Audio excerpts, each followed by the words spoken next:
ये बेचारे जो कान है ना, सबसे निरीह अंगों में से एक है। एक जोड़ी है पर जीवन भर इनमें से कोई अपने जोड़ीदार को देख नहीं पाता। चुपचाप एक जगह पर लगे रहकर अपना काम करते रहते हैं, लेकिन जमाना तो उन लोगों का है ना जो करें कम, चिल्लाएं ज्यादा।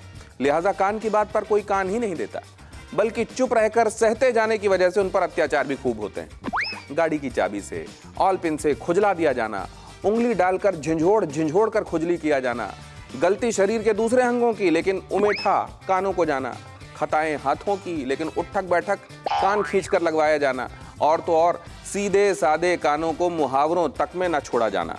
दीवारों के भी कान होते हैं, क्यों भाई? कान होते हैं तो आंख या मुंह क्यों नहीं होते? एक कान से सुनो, दूसरे से निकाल दो। कान ना हुए सुरंग हो गई, निकाल दो। बीते 2 दशकों से तो कानों पर यह कहर और बढ़ गया। दिन रात फोन के ईयरपीस घुसाए गए, और हद तो यह कि कई बड़े पीड़ादायक भी रहे, लेकिन फिर भी बेचारे कानों में बेदर्दी से ठूंसे जाते रहे। वॉल्यूम मनमर्जी बढ़ाया गया। फोन भी वार्निंग देता है कि इससे ज्यादा आवाज कानों के लिए ठीक नहीं रहेगी, लेकिन इस बात को सिगरेट की डिब्बी में लिखी चेतावनी की तरह नजरअंदाज करके कान की सेहत की कीमत पर मजे लूटे गए। देखना आंखों को था, लेकिन चश्मे की डंडियों का बोझ कानों ने सहा। कटने बाल थे, कैंचियों को कानों ने सहा, और अब रही सही कसर कोरोना ने पूरी कर दी। मास्क लगाना इसलिए है कि नाक से वायरस ना घुस जाए, लेकिन सहना तो कानों को है ना, तो मास्क के इलास्टिक फिर कानों पर कयामत ढा रही है। सुना है बेचारे कान बड़े डिप्रेशन में हैं।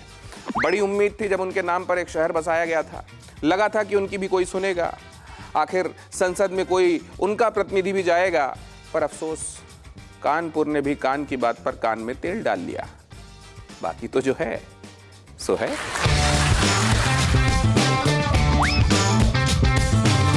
न्यूज़ टॉप 9 रोज सुबह 7 बजे और शाम 7 बजे सिर्फ TV9 भारतवर्ष पर।